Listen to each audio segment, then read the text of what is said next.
What is up, guys? How you doing? Welcome to my channel. It's your boy and I'm back again. Just want to shout out Lucas Premium once again for allowing me to come and film their cars. And today we've got this beautiful Hyundai. Is it Hyundai or Hyundai? It's the IONIQ 5, which is a very beautiful car, which gives me just a lot of thoughts. You know, it just looks very different. Now, first things first, guys, this car seems like it's a Back to the Future car, as if it's been heavily influenced by the DeLorean kit, as well as other futuristic 1980s car films or movies. So what you see is, like, you know, the pixelated LED lights, which are all over the car from the front to the back as well. So what I'll do is I'll unlock the car for you guys so you guys can see what I'm talking about. So that's the pixelated LED lights, which are so beautiful. You can see the pixels and the dots on there, which are very beautiful. You've got this very intelligent lighting system from Hyundai.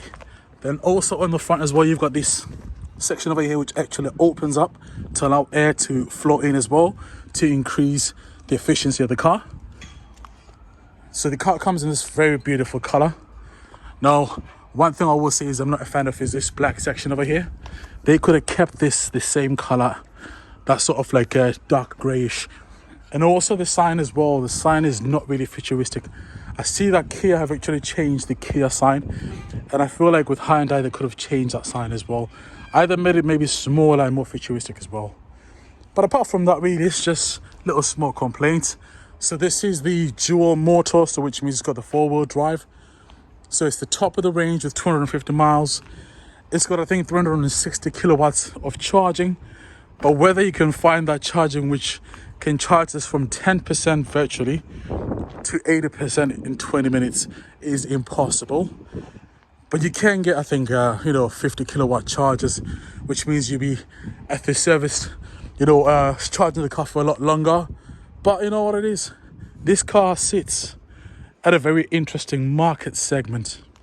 So right now you've got obviously Tesla, Audi, you've also got like Rivian, and all other expensive, offerings from Mercedes-Benz with the EQS, the EQE, the e-tron. So all those cost a lot of money. With this, Hyundai has been known as a low range or like a low budget, car company. So this has gone up in price. This will set you back about 42 to 43,000 pounds, brand new, depending on options. If you don't go too crazy, you can get the single motor 300-mile range one. I think that's under 40,000 pounds. Now, speaking of specs as well, you can see this person that bought this car did inspect the roof, which is, such a problem. I think, you've got to have, the roof as glass to let some more air in as well. But apart from that, it's a very beautiful car. Let me try and see if I can unlock this section for you guys. It did unlock before, but it's not now. I don't know why. But anyways, as we come to the back, or to the side better yet, you can see this car is like a hatchback on stilts. It's got the crossover body, so you've got tons of space in there. And also you've got these lovely wheels, which are designed with purpose to allow, I think, just less air to travel in there, to make the car as smooth, as efficient as possible. And also when you look at the doors, the paneling as well, you can see you've got these indentation and lines from front to the back as well. And you've also got that strong line from the front all the way to the back. You've also got privacy glass as well as gloss black window surrounding, which is nice. It's better than chrome. I suppose it's like the black pack from Hyundai. And you've also got these extended wheel arches. As you come to the back as well, guys, this car is all about angles. It's very angular. You've got the spoiler on the back as well, again with that gloss bit as well on there. Then you've also got your lower bumper as well. And then look at that lovely long strip of light. It's got that retro futuristic look about it. And you obviously got your parking sensors, your reverse camera. So what I'll do is I'll unlock the boot for you guys so you can see. So speaking of space, this car is a little bit raised, so you might sort of struggle if you're a bit short to get things on there like suitcases, but I believe you can lower the height. So we'll look at the bottom there. So you've got that storage there, which has already been taken for. Then you've got this space as well, which you can pull that to cover like so, but we'll just push that back. So you've got your charging cord over there. That's your bag as well. It'd be nice to store that at the front, but you don't have a front which is big enough. I believe you can actually store that in the front. I believe so. But yeah, it's big enough, I think, for at least 2.5. So I can get like 2 big suitcases in here. I'll probably get like a medium-sized suitcase in there as well. That's not too bad. So we'll look at the inside, look at the interior, and just go from there. So as we get to the car, it's got a smart key, so you're able to unlock the car. So all you got to do is just do this with the door handles. Oh, I don't think it's a smart key. You've got to unlock it, which is unfortunate, but it is what it is. So this is the problem when you're trying to do everything at once by yourself. So we'll open the car, and yes, we'll look at the car inside. We'll look at the design, the materials, how they feel, how everything else feels. So far I can say it's a crossover in terms of space in there. It's not too big, but it's not too small either. It sits in between. I'd compare this car to probably like an Audi Q3, BMW X1, and you know, these jukebox Nissan Qashqais. It's got that sort of space. And yeah, let's just hop in and just go from there, guys. Okay, so first things first, when you step in here, you can notice that the quality of the materials is not that great. The design's a little bit quirky. I'm used to German cars, which have got the loveliest of designs and the loveliest of materials. With this one, it does feel rather quite cheap. So I'll show you guys what I mean by cheap. So straight away, that's quite scratchy. And then also looking at the infotainment system, obviously I know they all get fingerprints, but this just looks rather quite horrible. The white in contrast to the black is just not the one. And also when you look at the leather as well, it's not the most finest leather. Now obviously again, you're only paying, let me just close that door.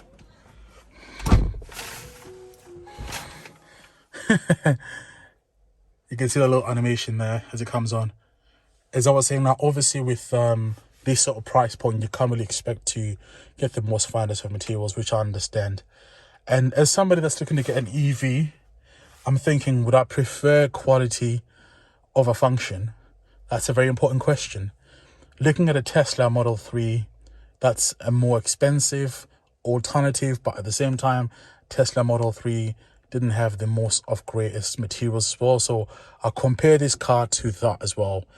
So in terms of materials, I don't think it's better than the Tesla, nor is the Tesla better than this car. However, I think where Tesla does triumph over this car in terms of interior and ergonomics is Tesla is a lot more simplistic. You know, you can tell that design language is all about simplicity, and it's all about you focusing on the 16-inch screen, which is the driving point of the car. So it's simple. You know, you're focusing on that big screen, which is the engine of the car, if you will, in terms of every function, you know, in terms of driving mode or in terms of setting your car to do different things. It comes from there. I beg your pardon for that. So in terms of, you know, just everything else, it comes from there. With this car, you've got these two big screens, which are joined sort of copy Mercedes-Benz. Then you've got this section over here where you've got buttons here, which is a little bit confusing because the buttons are just so massive as well. Then you've also got this switch as well, which I'm sure after a little while you probably get used to it, right? Then you've got this massive space as well, and then you've got your USB charger and your 12-volt socket as well. Then you've got this island over here, which is for your cup holders, which I love. It's big enough. Then you've got obviously your charging ports as well on there. Now, one thing I do love compared to the other car companies is because Hyundai is a family car. They've thought about this. This does move back and forth, so that's a lot of space there. Let me try and see if I can move it forward. I believe it does move forward, but I don't know how to do it. I'm trying to pull it, but I don't want to break it. Do you know what I mean? Never mind. We'll just leave that there. So we'll also look at the glove compartment. Oh, I like that. This is like a tray which just gets pulled out. That's nice to see that. Door handles are nice and different, quirky. You've got a Bose sound system. Then you've also got this material over here which looks recyclable. I like the pixels on there. The chairs in general feel comfortable, but they don't inspire spirited driving, you know, around bends or around corners, because you haven't got any thicker side bolsters, which means this car is just for like long motorway cruises, which is just what it's for. Steering wheel wise, it does look a bit quirky. It's a South Korean brand, so you do expect it to look rather quite different. So what we'll do is we'll turn on the car, put our foot on the brake, and then we'll turn on the car.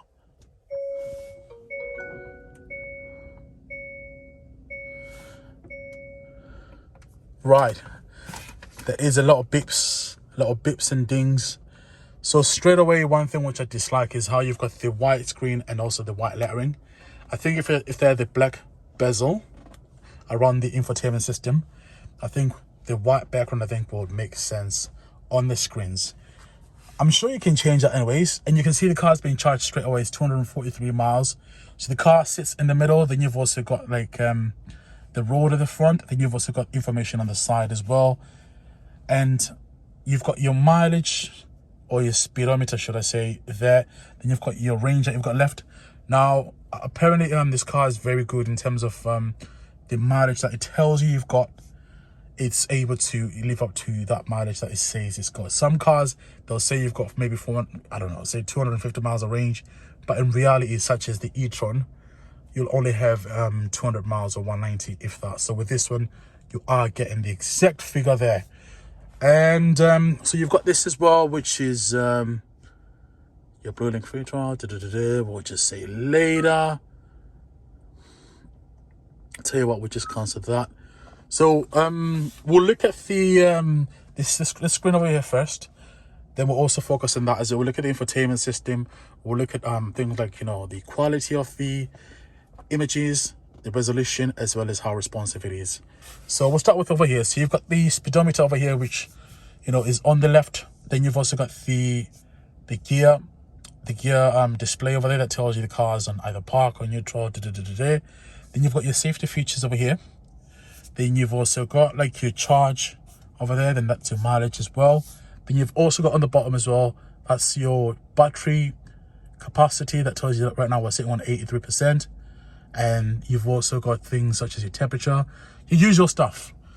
And then moving on to the left hand side, this is your infotainment system, which looks okay. It looks very responsive, I've got to say. Yeah, it looks all right. I like it. So we'll just press home and just go from there. So you're able to change a lot of things. You're able to, you know, configure the screen as you want it to, and you're able to go to different places. So you've got Hyundai Live, you've got radio, you've got navigation, of course, you've got your phone. So you're able to link it to your phone. We'll just cancel that for now. So climate control, you're able to mess around with that. You're able to adjust the, the climate control. This it's boiling in here, so what I'll do is I'll put it on 17 just to try and cool it off a little bit. I'll do the same as well, and straight away I can feel the aircon's cooling me off. So we'll just go back. It feels generally quite responsive. You've also got ventilated seats as well. So what we do is we'll turn on the ventilation to cool ourselves. Yeah. That says off. We'll put it on. All right. So, yeah, I'm quite happy with that. I'm very happy with that. So what we'll do is we'll do the voice memo. Hello, how are you? Turn on the aircon. I don't think I've done that correctly, but yeah, we'll just cancel that. So straight away, I can feel the air coming up my, from behind on my back, and my bum is cooling me off straight away. I do love that function. You've also got heads-up display. Don't know if you guys can see that, but I can see it projected. I think because of that car being there. That's a very useful feature to have. I like that. And then you've also got these haptic feedback buttons here. You've got your drive mode. You're able to change that. So I believe you just... Ooh. Also, you press it. So, right. So then you're able to go down, I believe. Ooh. All right. So you just press it. Then it takes you to sport. So if you notice on sport, like, it reduces the range for you. And that's your gear lever on this side as well. So you just literally just twist that in different ways. So yeah, I'm quite impressed by this car. I'm very, very impressed. So it's going up on sale. It's going to be live pretty soon, guys. So if you guys want to buy this car, come down to Lucas. These guys will sort you out with a nice deal. They do some nice pricing, and they'll take care of you. Their cars are top notch. I'm not just saying that because they gave me the cars to review, but in general, this car does feel like a safe car. It's got a lot of features. It's got the the basic functions that you need from an EV. You do get from this car. And comparing this to the other competition, in terms of price point, in terms of what you get with this car, I would say this car is the best car for the value. Now, obviously, this car does have the Kia as its sibling, so it does share, I think, a lot of features with the Kia. The Kia is different in terms of how it looks, and yeah, so just a nice car to have to review. And I'm getting a lot of views right nowadays from EV cars. So it's nice to, like literally just explore as many EV cars as possible. And I think also another good thing as well is with this one, compared to your Teslas, you can do that. Oh, I've just pressed the camera. Now, as for the camera itself, it's not that great, is it? But hey, it is what it is. So what we'll do is we'll just go to the back. We'll just turn the car off and go to the back. Right, this is the back of the car. So one thing to point out, I like how you've got the heated seat buttons just next to the window control. And then this is the back of the car. It's a little bit dark and dingy, which is why a glass roof would have been good. But apart from that, can't really complain much, really. You've got this handle here, which when you press, that happens. And then you've got to just unpress it or whatever. So you can push it all the way. There we are. Then you've got your center armrest there, which when you open it, it reveals some cup holders there. Then you've got some ISOFIX points, which I can't even see. They're hidden. Oh my God, they're so hidden, I can't even see them, which is not a good thing. You need them exposed so you can get your child seat in here as easy as possible. Then you've got some netting in the back, which is nice to see. Hard plastic. One thing which I'm impressed by is the ventilation slats over here for the children, for those long trips. You've got USBs on the back as well. And then obviously you've got the pixels, which is just over here. So we'll step in here. Right, so I've got the chair in my position. So that's nice to see that I've got space. I'm 6 foot tall. To be honest, I can push the chair a little bit forward if I want to and get more space, which is nice to see. And one thing I'll say I notice is this car is not as wide as I thought, because once you get another child in there or another person there, the space in the middle is so small. So for a car which is as wide as it is, I don't know why it doesn't have that much space. I think partially because that also eats into the space, which is, you know, unfortunate. But for the price that you pay, really, you can't expect a lot of things. You've got to be also realistic that things have gone up. You know, your chips are costing a lot of money. There's a problem with supply chain. And for the price they're charging, you know, because things have gone up. The supply chain's been disrupted. So it's not a bad attempt for a first EV. They've done really good. I'm impressed by this car. You've got tons of leg space and headroom in the back. Very impressed by that. And in general, it doesn't feel that bad. And this car does 0 to 60 in 5 seconds, which is a lot. I got into my first ever EV car. Well, let me just rephrase that. I got into a well, I think it was an MG. It was an MG Estate. It's an EV, and I've got to say, like, when the taxi guy was putting his foot down, was responding, was just, the power was just linear, was just there. And this is even faster than that. You know, it does it in 5 seconds, which is pretty quick. And also, sometimes it's not just the 0 to 60, but it's the 20 to 40. You know, when you get into the motorway, or the 40 to 60, as you get into the motorway, you can feel the car just accelerate. And I'm very impressed by the EVs, just in terms of how quick they are. So, yeah. I think I'm going to sign off here, guys. Thanks for watching. God bless. Take care. Hopefully you guys enjoyed it. If you've got any questions, guys, please get in touch with Lucas Premium. They will sort you out. Peace.